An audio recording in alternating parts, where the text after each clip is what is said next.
Misha'nın BB kremi yoxsa Esklamın BB kremi? İstəyirəm ki, bugün də bu iki BB kremləri qarşılaşdıraq. Qiymətləri isə demək olar ki, eynidir. Bir izləyicim yazmışdı ki, zəhmət olmasa bu iki məhsulu da birlikdə qarşılaşdırma çəkin.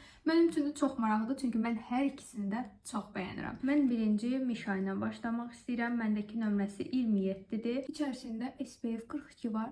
Bir damla bundan. Diğer tərəfə isə Esklamın BB kremi istifadə edəcəm. Məndəki rəngi mediumdur. Esklam düşünürəm ki, biraz mənim dərimə bu aralar tünd ola bilər. Çünki mən bunu yay aylarında almışdım. Yay aylarında ekstra bir zaqar alıram. Birinci başlayıram Misha'nın bu BB kremini istifadə eləməyə.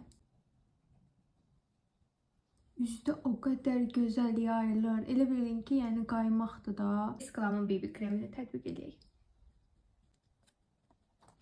Örtücülüyü olduqca yüksəkdir. Üzdə elə gözəl yayılır ki, mən ikisi arasında heç bir fərq görmürəm. Çox gözəldir. Sadəcə aralarındakı tək fərq SPF-lərin dərəcəsidir. Bu hissəyə tətbiq eləmişəm Esklamın BB kremini. Digər tərəfdə isə tətbiq eləmişəm Misha'nın BB kremini. Üzdə duruşu yenə də möhtəşəmdir. İkisi də çox başarılı bir markadır və ikisinin də BB kremləri gündəlik üçün çox uyğundur. Hətta deyərdim ki, bir çox tonal kremin örtücülüyündən belə daha örtücüdür. BB krem olmaqlarına baxmayaraq. Bəs sizin seçiminiz hansıdır? Mütləq fikirlərinizi rəylərdə yazın.